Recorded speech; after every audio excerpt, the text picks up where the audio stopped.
आपका आपका जो सिलेबस है उसमें देख लीजिएगा जरा, ये जो टॉपिक था ना, ये जो टॉपिक था ये वाला, introduction to tensile test, compressive test, impact test, fatigue test and torsion test, ये सारे टेस्ट आज वाले क्लास में, क्योंकि ये ऊपर वाला तो हो चुका है, ये ऊपर वाला जो पार्ट है ये पार्ट हम लोग कंप्लीट कर चुके हैं लास्ट क्लास में। सबको क्लियर है ना ये?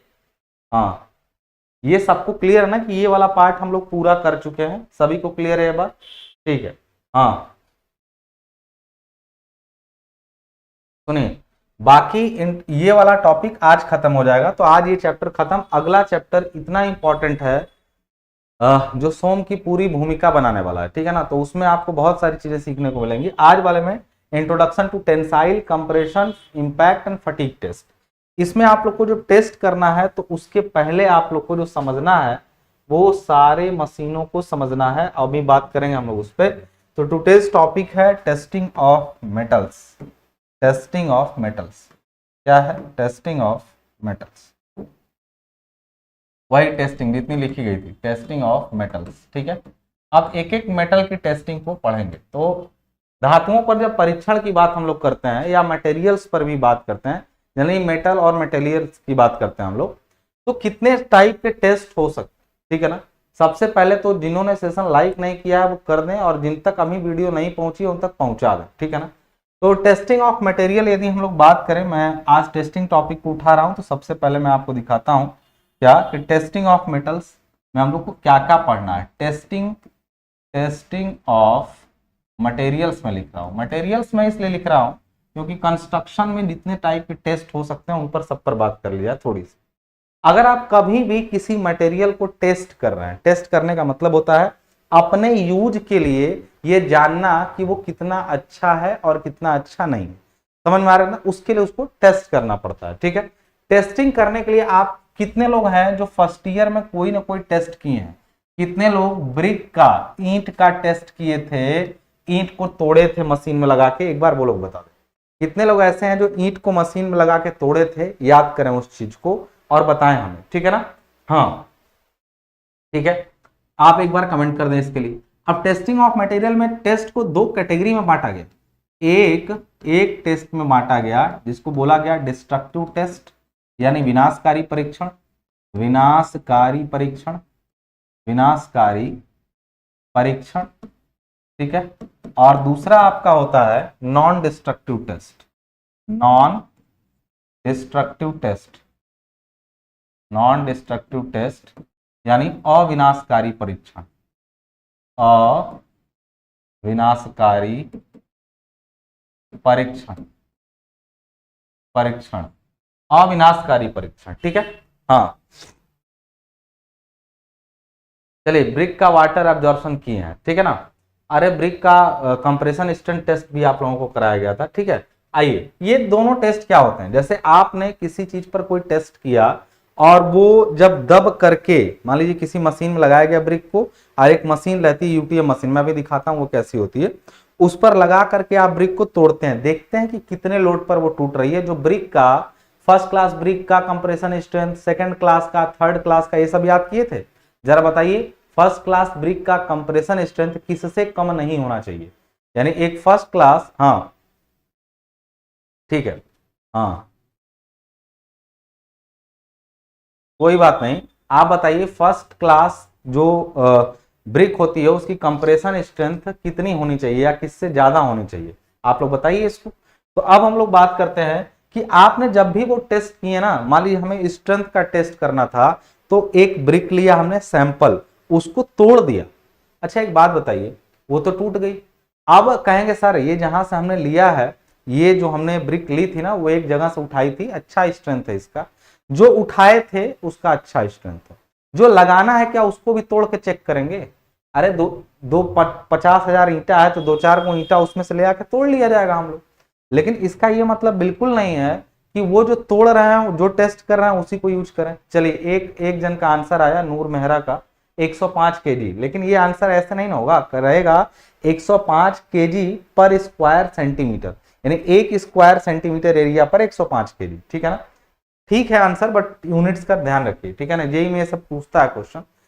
छोटा है लेकिन जेई के लिए इजी क्वेश्चन हो जाता है। अब एक चीज यहाँ पे समझिएगा, आपने कहा कि जिस चीज पर टेस्ट करना था हम लोगों को, उस चीज को हमने तोड़ दिया तभी पता चल पाया, ठीक है ना, तभी हमें पता चल पाया। मैं कहूंगा कि ऐसे तोड़ तोड़ के चेक करोगे तो मान लो हमारी बनी बनाई बिल्डिंग है या कोई ब्रिज बन जाता है, देखे होंगे कई बार ब्रिज वगैरह पे ब्रिज बना रहता है, फिर आवाजाही रोक दी जाती है, लिख दिया जाता है केवल हल्के वाहनों के लिए या केवल भारी मतलब दोपहिया के लिए। तो कई ब्रिज पर पहले वो भारी वाहन पे चलता था लेकिन बाद में रोक लगा दी जाती। कारण क्या होता है, बने बनाए मटेरियल पे जब टेस्ट किया जाता है ताकि बिना तोड़े, अब कहेंगे सर बिना तोड़े कैसे स्ट्रेंथ पता चलेगी, तो उसके लिए नॉन डिस्ट्रक्टिव टेस्ट होते हैं। डिस्ट्रक्टिव का मतलब क्या होता है, डिस्ट्रक्टिव का मतलब होता है किसी चीज को गिरा देना, ध्वस्त कर देना, तोड़ देना, उसको बोलते हैं डिस्ट्रक्टिव, ठीक है।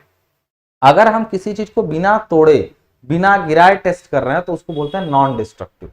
यानी there are some test which can be performed on materials without destruction, यानी बिना तोड़े फोड़े किसी चीज पर अगर कोई टेस्ट किया जाए तो उसको नॉन डिस्ट्रक्टिव टेस्ट कहते हैं, ठीक है ना। हाँ क्लियर है। अब यहां पर एक चीज देखिएगा कि डिस्ट्रक्टिव टेस्ट वो होते हैं जिनमें आप तोड़ के टेस्ट करते हैं। अब डिस्ट्रक्टिव टेस्ट की लिस्ट में कौन से आते हैं, जैसे अभी आप करेंगे, अभी ये सब जो टेस्ट लिखे थे ना, जितने भी टेस्ट लिखे थे पीछे सिलेबस में, वो सारे डिस्ट्रक्टिव में आएंगे। उसमें सबसे पहले मान लेते हैं हम लोग टेंसाइल स्ट्रेंथ टेस्ट आएगा। टेंसाइल स्ट्रेंथ टेस्ट सबसे पहले, यानी तनाव परीक्षण, इसको बोलते हैं तनाव या तनन सामर्थ्य परीक्षण। मैं हिंदी देखो दोनों लिखूंगा ना टाइम लगेगा।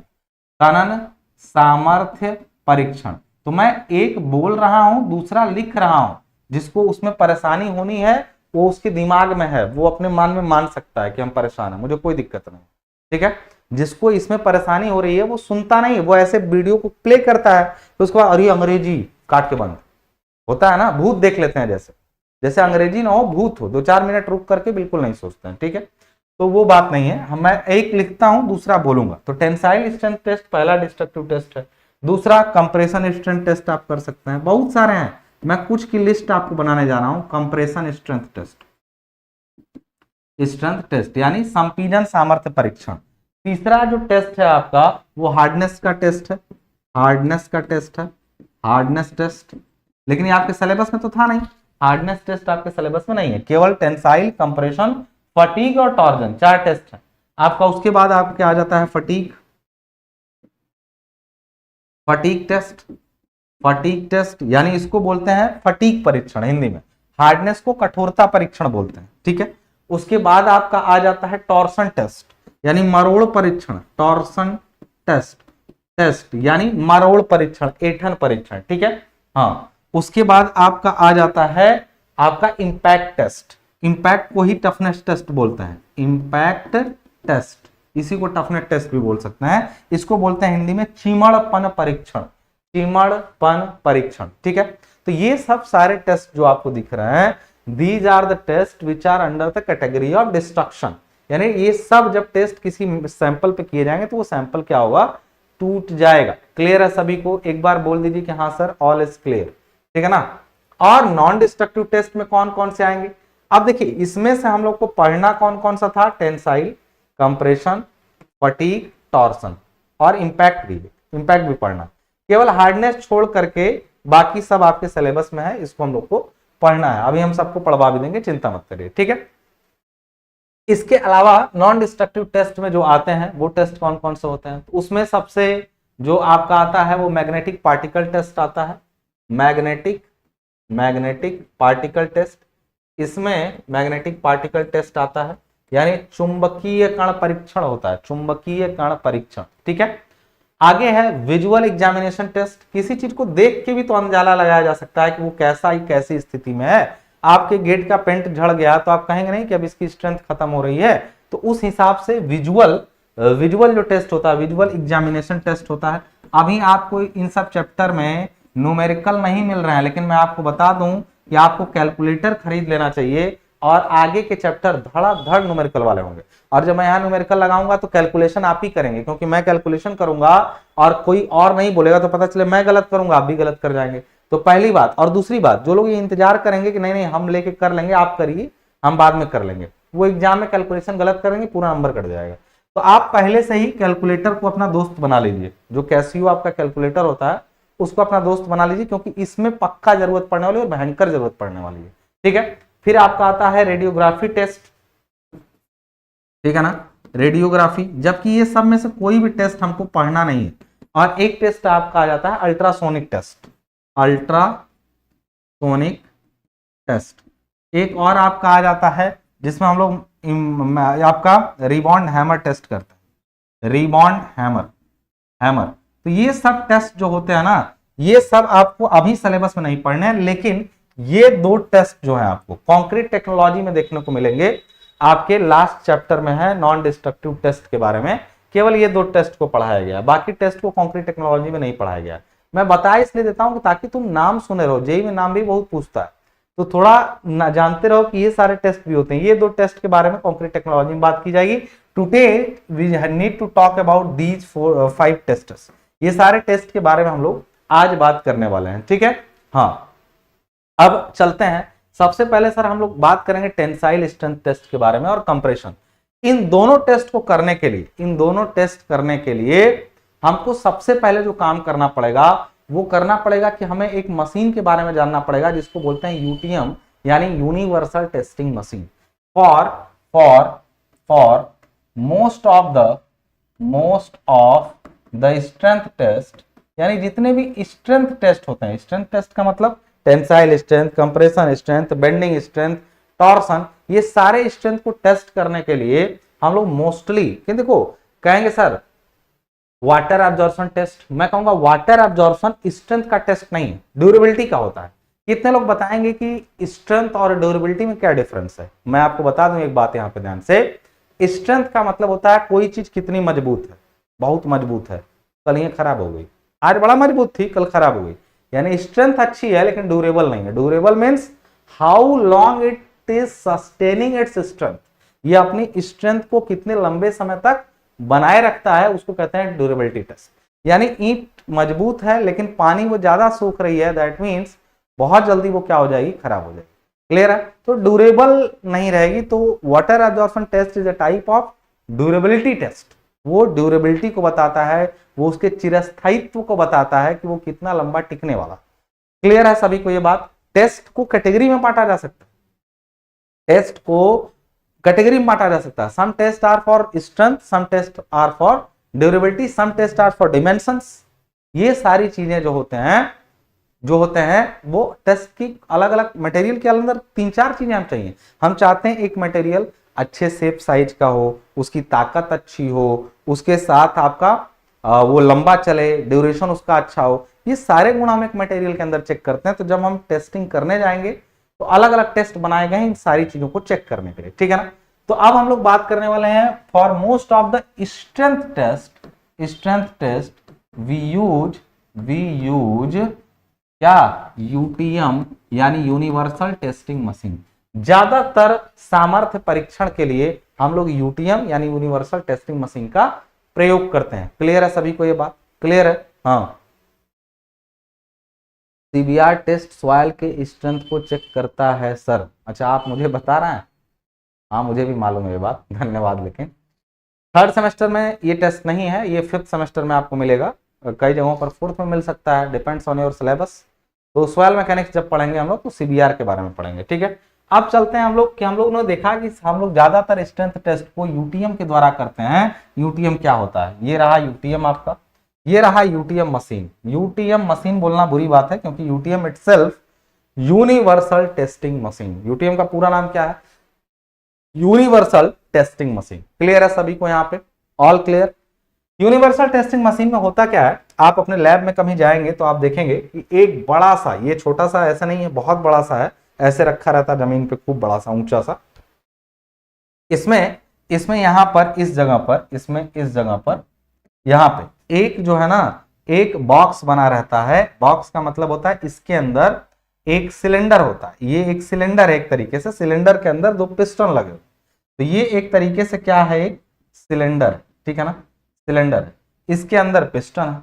अब देखिए होता क्या है कि इसमें कई सारे कॉलम्स लगे होते हैं। कॉलम्स का मतलब होता है, देखिए यहाँ पे कॉलम्स का मतलब ये होता है कि अब आपका होता क्या है कि ये पूरा का पूरा जो आपका सिस्टम है उसमें ये दोनों, ये सब क्रॉस हेड कहे जाते हैं। क्रॉस हेड का मतलब क्या होता है, ये जो लंबी लंबी कॉलम्स है ना, छड़े है ना, ये सब मूव करने की क्षमता रखते हैं। तो यहां बोल रहा है movable cross head. Movable cross head का मतलब होता है क्या, मूवेबल का मतलब क्या होता है, ये मूव कर सकता है। तो एक चीज बताइएगा यहाँ पे, जब ये ऊपर उठेगा या नीचे उठेगा तो मूव करेगा ना। अब यहाँ पे एक सिस्टम को समझिएगा जरा, मूवेबल का मतलब इसको एडजस्ट किया जा सकता है, लेकिन वास्तव में होता क्या है कि ये जो नीचे वाली क्रॉस हेड का मतलब होता है ये लोअर क्रॉस हेड कही जाती है। मैं पहले एक चीज पूरी बता दूं, हेलो सॉरी, मैं एक चीज पूरी बता देता हूं, ठीक है। हाँ मैं पूरी बात, हाँ ठीक है। अभी लोग, कुछ लोग अभी जुड़ रहे हैं, कोई बात नहीं, कुछ लोगों को पता नहीं रहा होगा, अभी जुड़ रहे हैं, फटाफट से जुड़ जाइए सब लोग, ठीक है। और सुनिए, मैं ये कह रहा था कि ये पूरी मशीन जो है ना वो एक्चुअली दो पार्ट में बटी होती है। दो पार्ट का मतलब होता है कि ये पूरा पार्ट मशीन का, इसको बोलते हैं ग्रिपिंग, सुनिएगा ध्यान से, gripping, loading and testing part. इसको क्या बोलते हैं, gripping, loading and testing part, ठीक है। और ये मशीन को बोलते हैं हम लोग कंट्रोल पैनल। इसको क्या बोलते हैं, कंट्रोल पैनल। अब दोनों में देखिए अंतर को आप समझिएगा ध्यान से, दोनों पार्ट में क्या होता है, ठीक है। यहां पर देखिएगा, ये पूरा पार्ट में किसी भी स्पेसिमेन को, स्पेसिमेन का मतलब होता है जिस पर टेंसाइल टेस्ट करना है, कंप्रेशन टेस्ट करना है, छड़ को खींच के देखना है कितनी मजबूत है, कंक्रीट को दबा के तोड़ के देखना है कितनी मजबूत है। अभी कंक्रीट टेक्नोलॉजी में आप कंप्रेशन स्ट्रेंथ टेस्ट पढ़ेंगे, अभी कंक्रीट टेक्नोलॉजी जब पढ़ेंगे तो कंप्रेशन स्ट्रेंथ टेस्ट पढ़ेंगे। वो टेस्ट किस पर किया जाएगा, इसी मशीन पर किया जाएगा। तो सोम में इसके बारे में बताया गया है, आप इसको अच्छे से देख लीजिए कि इसमें रखा जाता है किसको, सैंपल को, और टेस्टिंग के लिए इस पे किया जाता है। आप कैसे करेंगे, और ये दूसरा पार्ट क्या करता है, ये दूसरा पार्ट रीडिंग नोट करता है, कितना लोड लगा और स्पीड कितनी है, और रिकॉर्डर भी इसी में लगा रहता है। रिकॉर्डर का मतलब क्या होता है, जो रीडिंग को, उसमें रीडिंग को रिकॉर्ड भी करता है। कहेंगे सर कैसे, मैं आपको अभी समझाता हूं कैसे, समझिएगा। आपको मान लीजिए टेस्ट करना है, दबा करके कंप्रेशन स्ट्रेंथ टेस्ट करना है, तो उसके लिए आप अच्छा क्या करेंगे, अगर कंप्रेशन स्ट्रेंथ टेस्ट करना है आपको, तो आप क्या करने वाले हैं, तो आप ऐसे करने वाले हैं कि इसके नीचे यहां पर देखिए, यहां पर एक कंक्रीट का ब्लॉक रख देंगे आप। कंक्रीट का ब्लॉक समझते हैं, कंक्रीट का एक टुकड़ा रख देंगे आप इसके अंदर, और वो टुकड़ा क्या करेगा, ये कंक्रीट का जो टुकड़ा है, आप सुनिए, ये कंक्रीट का टुकड़ा, अगर ये पूरा, ये जो ब्लू वाला है ना, दोनों, ये दोनों एक साथ ऊपर जाने लगे तो क्या ये दबेगा, ये जो दोनों एक साथ ऊपर जाने लगे तो ये पूरा दबेगा कि नहीं, देखिए ये पूरा दब ये नहीं जाएगा, ये ध्यान रहे, ये फिक्स रहेगा। हालांकि इसको भी एडजस्ट कर सकते हैं, ये एडजस्टेबल होता है, लेकिन आप ये जान लीजिए कि ये पार्ट को मूवेबल क्रॉस हेड है ना, मूवेबल का मतलब है इसको एडजस्ट किया जा सकता है। अगर ये पूरा पार्ट ऐसे ऊपर उठने लगे, इसको रोक दें, तो ये इसको दबा के क्या करेगा, तोड़ देगा। बात समझ आ रही ना। हाँ, वरुण कुमार सर, मैकेनिकल का बैच कब से स्टार्ट होगा। आप लोग की बात सही है, मैकेनिकल वालों के बहुत मैसेज मिल रहा है, मैं कराता हूँ, इंतजाम कर रहा हूँ उसका। टीचर वैसे ही तो मिलने चाहिए, अगर मैं टीचर ला रहा हूँ ना, मैं डेमो से सेटिस्फाई नहीं हो रहा हूँ, इस वजह से बस नहीं ला रहा हूँ। जब तक मैं अपने सेटिस्फाई नहीं होऊंगा तब तक आप तक नहीं लाऊंगा, फिर आपसे भी सेटिस्फेक्शन लूंगा, ठीक है ना। हाँ, कंक्रीट का क्यूब रखेंगे, क्यूब की स्पेलिंग सही कर लो बेटा, क्यूब बोलते हैं, ये वाली स्पेलिंग होती है CUB, ठीक है, कोई बात नहीं। ट्यूब रखेंगे यानी घन रखेंगे, इसको दबा के इसके अंदर टेस्ट किया जाता है। अच्छा चलो, ये जब दब रहा होगा तो इसकी लंबाई घटेगी, और उसी दौरान, अगर उसी दौरान एक छड़ रख दी जाए ऊपर, अब यहां पर ध्यान रखिएगा, ऐसे मैं क्या कर रहा हूं, एक छड़ ऐसे अंदर रख दी जाए, एक छड़ ऐसे अंदर रख दी जाए। अब बताओ, ध्यान से रखना, जब ये फिक्स है और ये ऊपर उठ रहा है, ये तो अपनी जगह पे हो गया, ये जब यूपर उठेगा तो छड़ तो खींचेगी। तो जब देखो इसी यूटीएम में, यूटीएम का पूरा नाम क्या होता है, यूनिवर्सल टेस्टिंग मशीन, इसको क्या बोलते हैं, universal testing machine, testing machine, universal testing machine, ठीक है ना। अब यहां पर एक चीज का ध्यान रखना कि जब ये ऊपर उठेगा तो ये छड़ खींचने लगेगी और ये दबने लगेगा, तो दोनों एक साथ नहीं करते हैं, कोई एक करता है, कोई एक करते हैं, ठीक है ना। या तो तुम कंप्रेशन कर लो या तो टेंशन, तो देखो लिखा है ऊपर space for tensile specimen, specimen होगा ये, स्पेसमैन नहीं होगा, स्पेसिमेन, और स्पेस फॉर कंप्रेसिव स्पेसिमेन, यानी नीचे कंप्रेशन टेस्ट के लिए जगह होती है, ऊपर टेंसाइल टेस्ट के लिए। किसमें? यूटीएम में। यूटीएम मतलब यूनिवर्सल टेस्टिंग मशीन में। तो आपने समझा कि यूनिवर्सल टेस्टिंग मशीन कैसे काम करती है सर, इस तरीके से काम करती है, और इसमें नीचे वाले पार्ट में मिडिल और लोअर क्रॉस हेड के बीच, ये सबसे नीचे वाली क्रॉस हेड है, क्रॉस हेड का मतलब होता है इस टाइप से एक तल लगा रहता है, उसी वो ऊपर नीचे मूव कर सकता है। तो लोअर और मिडिल क्रॉस हेड के बीच में कंप्रेशन टेस्ट होता है, और मिडिल और अपर क्रॉस हेड के बीच में टेंसाइल टेस्ट होता है। क्या इतनी बात सबको क्लियर है? इतनी बात क्लियर है। जब ये मूव करता है तो कैसे मूव करेगा, उसके लिए ना यहां पर एक ऑयल पाइप लगी रहती है, ऑयल के प्रेशर से ऑयल पाइप लगी रहती है यहाँ पे, यहां पर ऑयल पाइप लगी रहती है। और आप जानते होंगे कभी भी प्रेशर जनरेट करने के लिए हाइड्रोलिक का यूज सबसे ज्यादा किया जाता है। अभी आप जानेंगे इसको आगे और पढ़ेंगे, खास करके मैकेनिकल वाले लोगों को ना, हाइड्रोलिक्स तो हम लोग भी पढ़ेंगे लेकिन हम लोग का उद्देश्य दूसरा होगा, मैकेनिकल वालों का उद्देश्य दूसरा होगा। हालांकि बेसिक सबके एक ही होते हैं, डिप्लोमा लेवल पे आपको कोई चेंजिंग समझ में नहीं आएगी, लेकिन आगे जाके मैकेनिकल वालों के लिए वो अलग और सिविल वालों के लिए अलग होने लगता है। मैं यहाँ बता दूं, ये जो ऑयल पाइप होती है वो यहाँ से प्रेशर जनरेट करती है इसके अंदर, ताकि पिस्टन इसके अंदर क्या हो सके, उठ सके। और वो कितना बल लगाया, वो इससे कनेक्टेड जो दूसरे वायर होता है जो रीडिंग नोट कराता है, वो इस रीडिंग पर आ जाता है खट से कि कितना प्रेशर लगा। प्रेशर ऐसे लगता जाएगा। जब ये खट से टूटेगा ना तो इसमें दो कांटे एक साथ चलते हैं, एक रेड होता है एक ग्रीन होता है, दोनों एक साथ ऐसे बढ़ते जाते हैं। जब टूट जाएगा ना तो जो रेड वाला कांटा वहीं रुक जाएगा, ग्रीन वाला नीचे आ जाएगा। ग्रीन वाला नीचे आने का मतलब हुआ प्रेशर लगना बंद हो चुका है क्योंकि मटेरियल टूट गया है, और जो रेड वाला रुका है वो ये बताता है कि देखो इसी लोड पर वो टूटा था। तो जितने लोड पर ये सैंपल टूटा, उस लोड डिवाइडेड बाय सैंपल का क्रॉस सेक्शनल एरिया कर दोगे तो आ जाएगा कि इसकी स्ट्रेंथ कितनी है। क्लियर है सभी को इतनी बात? कमेंट करते रहो, पता चले कि जिंदा हो।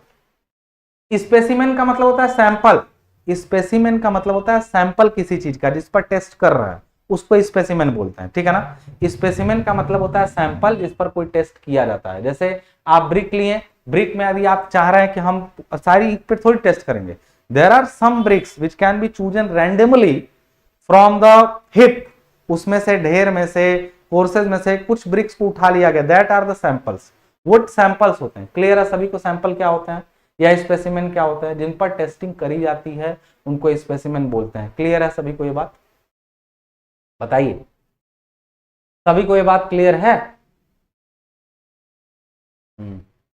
चलिए, तो जब इतना क्लियर है तो तुम लोग सेशन शेयर क्यों नहीं करते हो? और जो बच्चे अभी नहीं पढ़ रहे हैं वो किसका इंतजार कर रहे हैं? जो बच्चे अभी नहीं पढ़ रहे हैं वो किसका इंतजार कर रहे हैं? अभी से टेक्निकल शुरू हुआ है, थोड़ा सा अब मजा आ रहा है। जब से तुम लोग एचएचएम, जो लोग एप्लीकेशन पर हाइड्रोलिक्स की क्लास कर रहे हैं, या फिर अब सोम भी स्ट्रक्चरल मैकेनिक्स भी कर रहे हैं, कंक्रीट भी कर रहे हैं, तो अब लग रहा है कि टेक्निकल पढ़ रहे हो। मैथ वैथ से दिमाग हटा कि नहीं? अभी ये बता दो पहले, जितने लोग पढ़ रहे हो पहले ये बताओ कि अपना हाई स्कूल इंटर दिमाग से निकला कि नहीं निकला, पहले ये बता दो। कुछ देर तक ना वही दिमाग में रहता है, first year math sir, physics sir, chemistry sir, ठीक है, बट नाउ अब चीजें बदल चुकी हैं, ठीक है ना। क्लियर है सभी को? सभी को क्लियर है?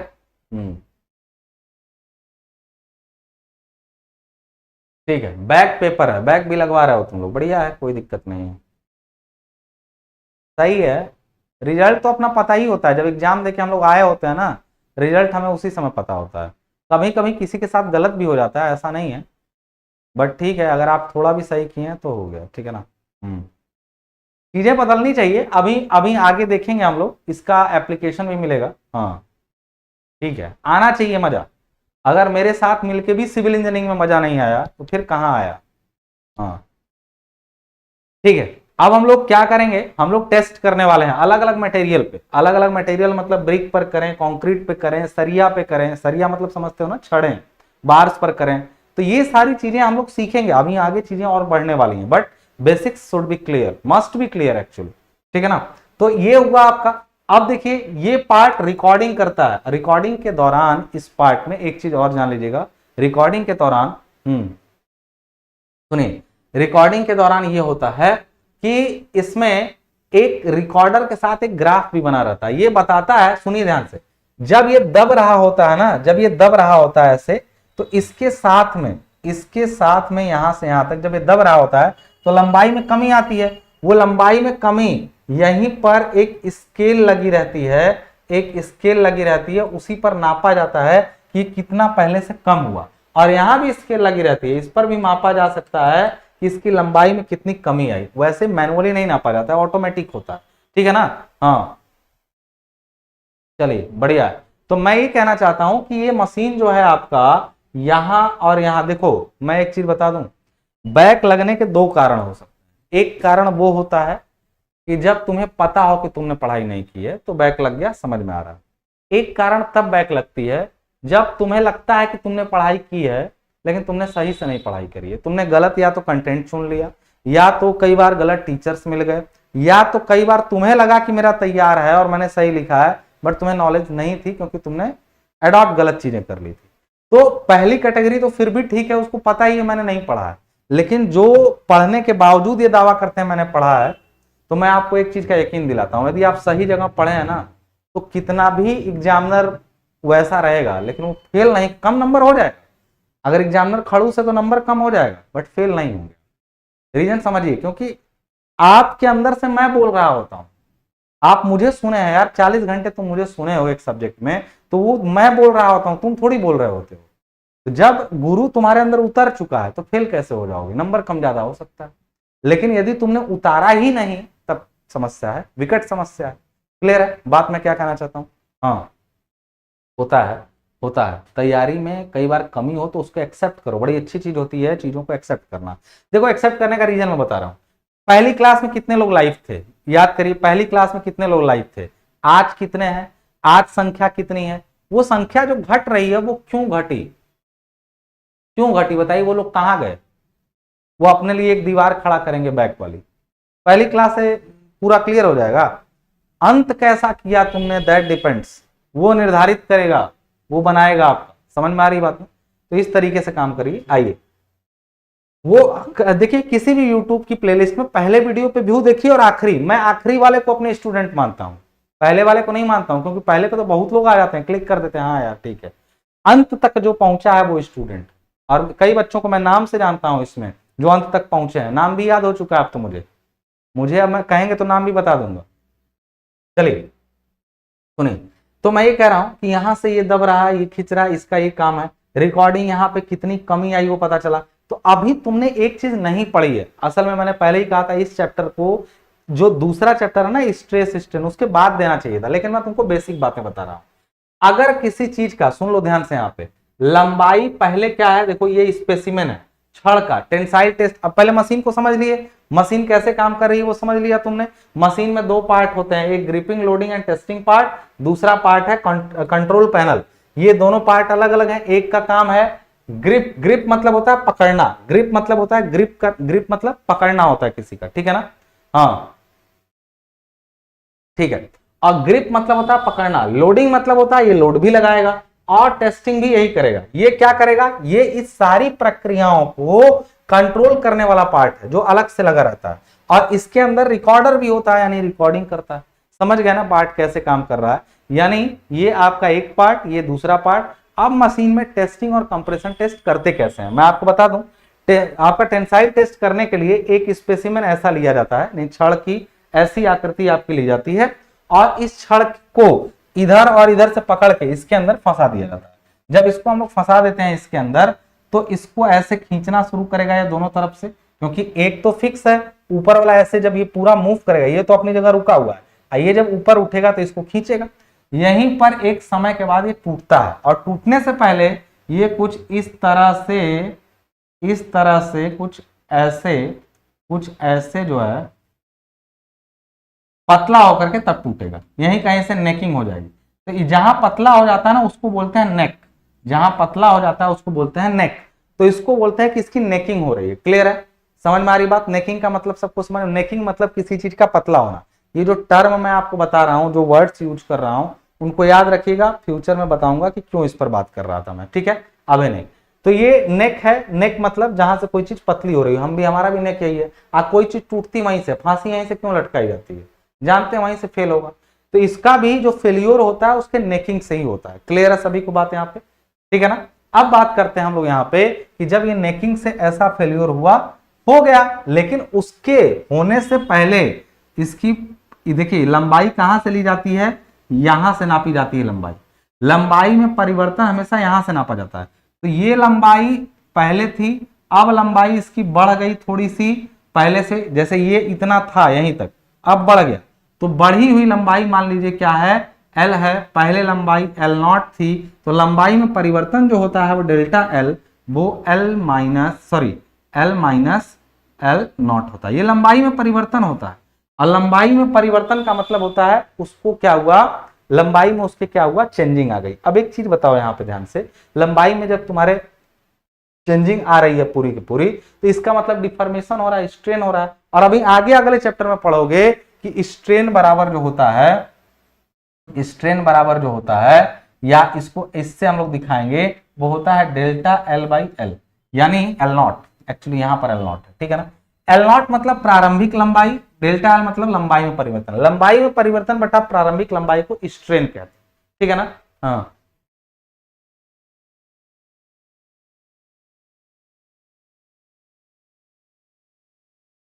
करना कुछ नहीं, एग्जाम दो बेटा, और क्या करोगे, समझ में आ रही बात। सुनो यहाँ पे delta L by L not जो है वो आपका आता है स्ट्रेन का फॉर्मूला। अब एक चीज यहाँ पे समझिएगा, स्ट्रेन यहाँ पे जो स्ट्रेन है आपकी वो ये आई, स्ट्रेस कितना होता है, तो स्ट्रेस बराबर मैं पिछली क्लास में बता चुका हूं, स्ट्रेस बराबर होता है क्या, लोड पी अपॉन एरिया, जिस पर लग रहा हो उस एरिया पे। तो एक चीज जान लीजिए, स्ट्रेन पता हो, स्ट्रेस, तो लंबाई में परिवर्तन तो ये नाप ही लेगा, और स्ट्रेस भी ये पता कर लेगा जिस एरिया पे लग रहा है। तो यहीं पर एक सीट लगी रहती है कंप्यूटर पे ही, कंप्यूटर यहाँ पे लगा रहता है एक छोटा सा, उसमें ना ऐसे कर्व दिखाता है स्ट्रेस और स्ट्रेन के बीच में। स्ट्रेस स्ट्रेन के बीच में एक कर्व खींचा जाएगा, और that curve is very much important. इसके बारे में आगे बात करने वाले हैं सेकंड चैप्टर में, ठीक है ना। हाँ, ठीक है। हम्म, ठीक है। तो आपने ये समझ लिया पूरा का पूरा क्या, कि भाई ये जो है आपका, ये जो है आपका वो कर्व, इसको जूम करने की जरूरत नहीं, अभी मैं बताऊंगा, आगे मिलने वाला है दोबारा। माइल्ड स्टील का कर्व है ये, अभी आगे मिलेगा। जो चीज यहां पे बहुत क्लियर नहीं कर रहा हूं, समझिए आगे आने वाली है, ठीक है। तो अभी मैं आपसे जो कह रहा हूं ये कह रहा हूं कि भाई ये मशीन ये सारे टेस्ट करती है, ये बताती है कि टेंसाइल टेस्ट ऐसे होगा, और अब आप इनको टेस्ट, अच्छा एक चीज है, नोट्स में मैं एक साथ पूरा दे दिया हूं, तो आप उसके लिए परेशान मत होइएगा, ठीक है ना। अगले चैप्टर को जब पढ़ेंगे तो टेस्टिंग और क्लियर होगी। अभी मैं टेस्टिंग की प्रक्रिया समझाया, लेकिन टेस्टिंग से जो रिजल्ट आएंगे वो मैं अगले चैप्टर में समझाऊंगा, वो इस चैप्टर में समझाने लायक नहीं है। समझ में आ गई बात है यहाँ पे। हाँ, नूर मेहरा कह रहे हैं कि सर ये स्ट्रेस जो है प्रेशर का फॉर्मूला हो गया। एक चीज मैं आपको बता दूं, यहाँ पे मैंने बोला है कि फेल्योर होने तक स्ट्रेस और प्रेशर आपस में बराबर होते हैं। ये मैं आपको शुरू में बताया हूं, लेकिन बार बार मैं नहीं लिखूंगा कि ये इंटरनल रेजिस्टिव फोर्स है, क्योंकि जब तक कोई चीज फेल नहीं होती है तब तक बाहर वाला प्रेशर अंदर वाला स्ट्रेस बराबर होते हैं। इस वजह से मैं यही लिखूंगा स्ट्रेस को बार बार पी बाई ए, आगे भी यही लिखूंगा, मैं बता दे रहा हूं आपको। आप उसको समझिए कि वो इंटरनल रेजिस्टिव, क्योंकि हम फेल नहीं, फेल के पहले पहले की बात कर रहे हैं, फेल के बाद की बात नहीं कर रहे। कहेंगे फिर जरूरत क्या थी, वो भी मैं बात करूंगा लेकिन बाद में, अभी नहीं। वो भी मैं बात करूंगा लेकिन बाद में बात करूंगा, ठीक है। अभी आपको आपके स्तर में एक सब्जेक्ट नहीं, जैसे मैंने बोला था पूरा सोम इलास्टिक रेंज के लिए है, आप जानते हैं आगे पढ़ेंगे। हाँ, ऋषिकेश सिविल इंजीनियरिंग, जो लोग अभी बताएंगे फटीग और इम्पैक्ट टेस्ट में डिफरेंस क्या है वो पता चल जाएगा, अगर 10 मिनट क्लास में रुके रहेंगे तो पता चल जाएगा। जो लोग बोले हैं कि हिंदी में नोट्स नहीं दिए हैं, प्लीज पहली बात कि वो लोग चेक करें अपना फोल्डर।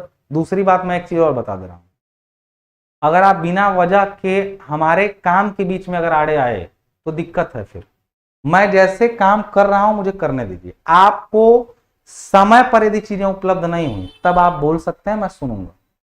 उसके पहले यदि कोई हल्ला मचाया ग्रुप में बिना वजह, तो फिर वो ठीक नहीं है, मैं भाई बाहर कर दूंगा सीधे, मैं सीधे बाहर कर दूंगा। क्योंकि अगर आप क्लासरूम में होते हैं और वैसा हल्ला मचाए तो मचाइए आके मेरे सामने।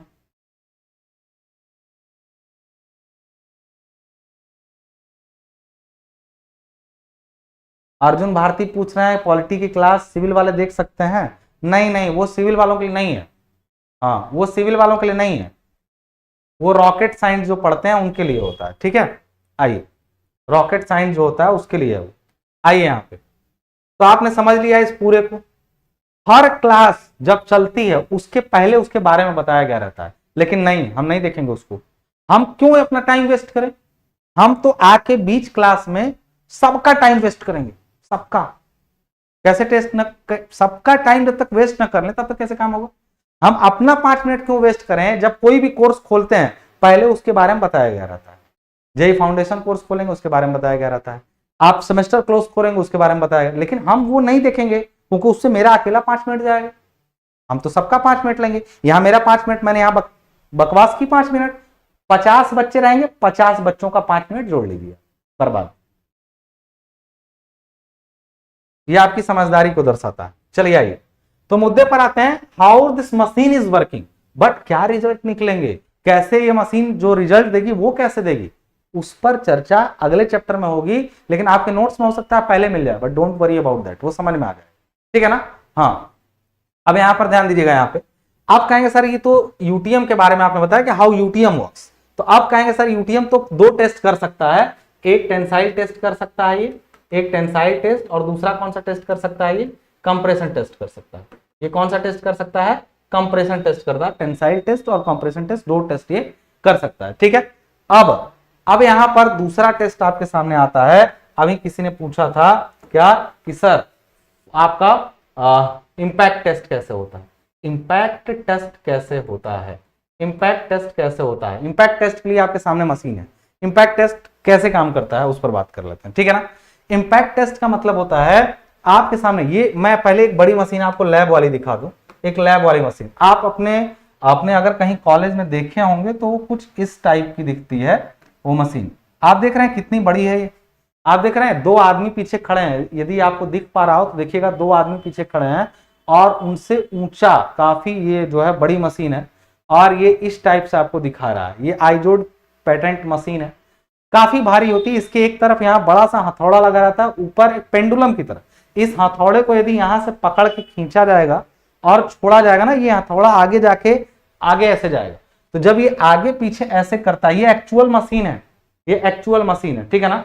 हाँ, ये एक्चुअल मशीन है। इसी मशीन को जब हम छोड़ते हैं तो ये हथौड़ा पीछे जाकर के आगे जाता है। एक ये हथौड़ा ना एक लिमिट तक पीछे खींचा जा सकता है, उससे ज्यादा नहीं, और वहीं तक पीछे खींचना है। फिर यहां कोई चीज लगानी है और ये उसको जाके धक्का मार के तोड़ देगा। तो बिना तोड़े, ये जब ये नहीं लगा था सैंपल, तब ये हथौड़ा ऐसे आगे तक चला जा रहा था। तो उस समय ये हथौड़ा जब ये आगे जा रहा था तो यहां पर देखो, ये हथौड़ा ऐसे लगा है, तो ये देखना ध्यान से, यहां ये हथौड़ा जब ऐसे आगे बढ़ता है तो देखो ये ऐसे, तो ये वाला इधर जाके एक रीडिंग देता है। ये देखिए, ये रीडिंग लिखी हुई है, इस पर रीडिंग लिखी हुई है। तो आप एक चीज जान लीजिए कि हथौड़ा ये यहां भागता है, लेकिन जब ये इसको तोड़ते हुए जाएगा तो ये उतना आगे जा नहीं पाता, पहले ही रुक जाता है। तो बाद में कितना गया और पहले कितना गया? बिना सैंपल के काफी आगे गया, तो रीडिंग यहां तक चली आई, सैंपल के साथ ये यहीं रुक गया। इन दोनों का जो अंतर आया वही बताता है किसको? Impact value. कहेंगे सर इंपैक्ट वैल्यू क्या होता है? हाँ,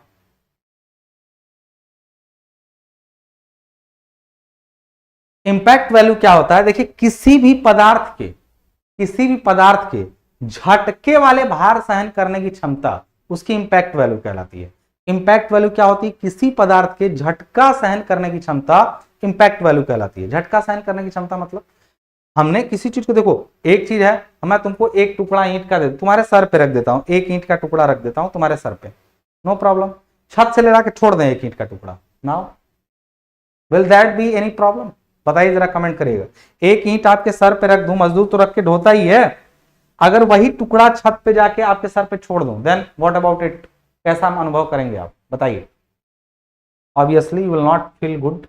तो उस केस में आप समझ सकते हैं कि इंपैक्ट एक अलग तरीके का लोड है जो चीजों को जल्दी खराब कर सकता है। तो एक चीज यहां पर जान लीजिएगा कि इंपैक्ट टेस्ट जो होता है वो किसी पदार्थ के झटका सहन करने की क्षमता बताता है।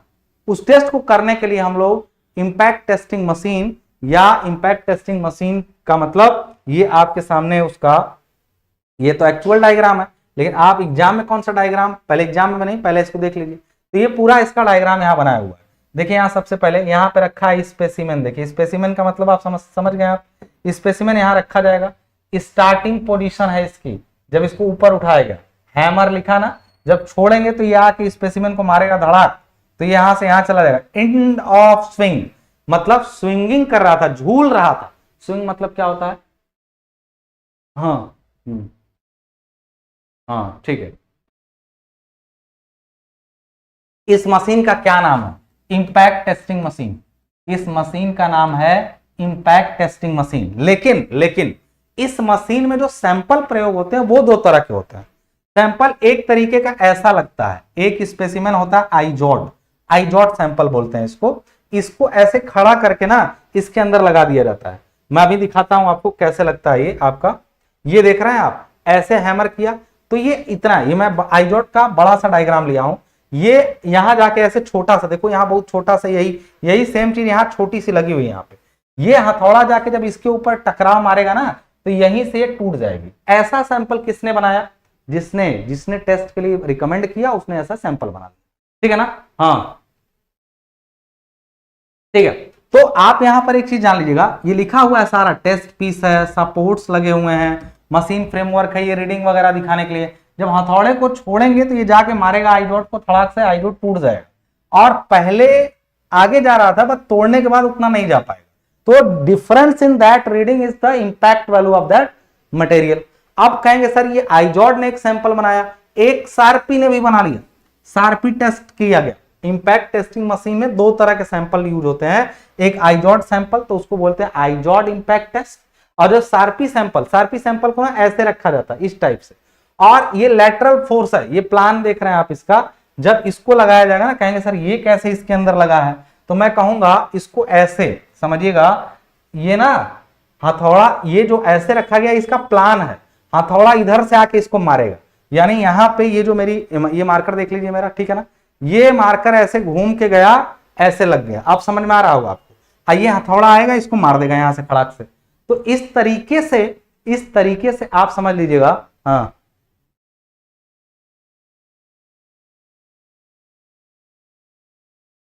सुनिए, तो कहने का मतलब जब भी हम लोग ऐसा चाहते हैं कि इस पर टेस्ट करें, देखिए ये जो गाड़ी ब्रेकर और ये सब चीजें हैं ना, ठीक है ना, मैं बस इतना बताना चाह रहा हूं आपको कि मैं उस पर बोलूंगा तो लंबा बोल जाऊंगा, इसलिए बचता हूं बोलने से। जैसे आपने बोला कि सर गाड़ी चलाते हैं तो ब्रेकर पे झटका लगता है। टफनेस एक टॉपिक है, जैसे मैंने आप लोग को बताया किसी पदार्थ की ऊर्जा एब्जॉर्ब करने की यानी सोखने की क्षमता टफनेस कहलाती है। आपके डिप्लोमा में इतना ही डेफिनेशन इनफ है। जेई वाले बच्चे कितने टफनेस पढ़ चुके हैं, इसमें से जो नए बच्चे हो सकता है अभी टफनेस पे ना पहुंचो, कितने लोग हैं जो जेई वाले क्लास में टफनेस पढ़ चुके हैं, जरा अगर हो तो कोई भी एक दो भी मिल जाए तो कोई बात नहीं, क्योंकि सेमेस्टर वाले बच्चे काफी इनरोल हुए हैं थर्ड वाले। कितने लोग हैं इसमें जो जेई वाले क्लास में पहले तो ले चुके हैं क्लास, दूसरा टफनेस पढ़े हैं। उसमें टफनेस को मैं क्या बोला हूं, जरा हल्का फुल्का याद है किसी को, कोई हो जो टफनेस तक पहुंच गया हो तो बताए, क्योंकि उसमें जो पढ़ रहा होगा वो यहाँ आ भी नहीं रहा है, ये भी एक दिक्कत है। कोई है आप लोगों में से जो जेई वाले क्लास में टफनेस वाला टॉपिक पढ़ चुका हो, बताइए।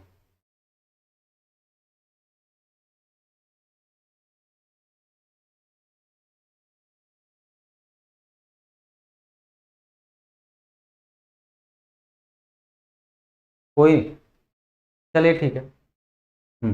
अब मैं आपको यहां पे बता रहा हूं कि ये एक बार इस तरह से सैंपल लगा तो ये भी इंपैक्ट टेस्ट हुआ, सार्पी वाले ने भी इंपैक्ट टेस्ट ही करवाया, ठीक है ना। एक परपेंडिकुलर, जेई में बार बार क्वेश्चन पूछता है कि आइजोट टेस्ट कैसा रखा जाता है सैंपल, तो कहेंगे वो वर्टिकल रखा जाता है। आइजोट टेस्ट में, जेई में क्वेश्चन पूछता है आइजोट टेस्ट में सैंपल कैसा रखा जाता है, वर्टिकल। कहेंगे सर आपका सार्पी टेस्ट में कैसा रखा जाता है, हॉरिजॉन्टल, हॉरिजॉन्टल। तो ये सब जेई में इसी में से क्वेश्चन पूछ देगा आपसे, समझ में आ रही बात ना। तो एक चीज यहां पर ध्यान रखिएगा कि ये इस टाइप से टेस्टिंग करते हैं। तो ये आपका दोनों जो हुआ, जैसे आपने इसको एक डायग्राम ये देख लिया, तो ये तो एग्जाम में बनाने में मुश्किल होगी, तो एग्जाम में आपको अगर कभी वैसे देगा नहीं, डायग्राम कभी देता नहीं है, ठीक है ना। हाँ ठीक है ना। दूसरा जो होता है आपका, ये एग्जाम में आप डायग्राम बना सकते हैं बट आता नहीं एग्जाम में, इंपैक्ट टेस्ट अगर पूछ दिया तो आप बना दीजिएगा डायग्राम, ठीक है। दूसरा जो आपका है ये एक्चुअल डायग्राम है, जो मशीन का है, जो एक्चुअली पाई जाती है, उसकी सीधी फोटो ले ली गई है, किसी डायग्राम से नहीं बल्कि एक फोटो क्लिक करके भेज दिया गया है। तो आई होप आपको ये वाला भी टेस्ट आपको समझ में आ गया होगा कि कैसे इंपैक्ट वैल्यू निकालनी है। क्लियर है सभी को ये बात? पूरी पूरी बात क्लियर है? आगे चला जाए। आगे चला जाए,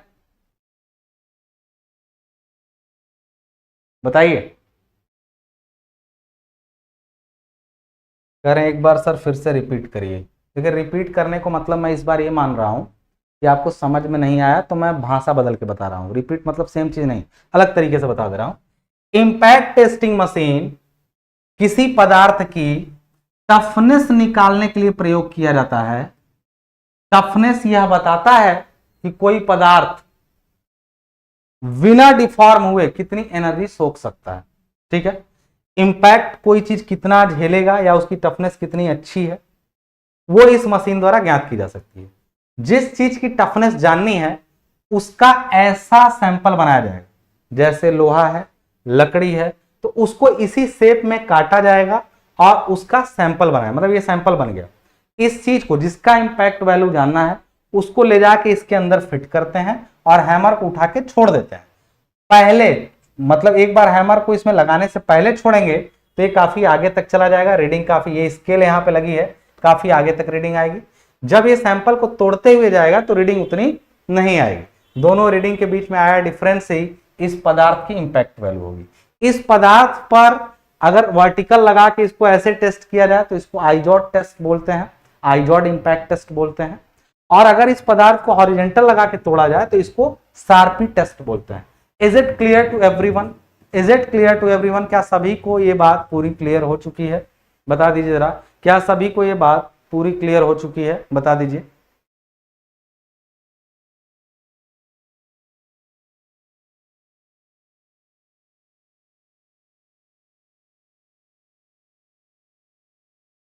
बताइए।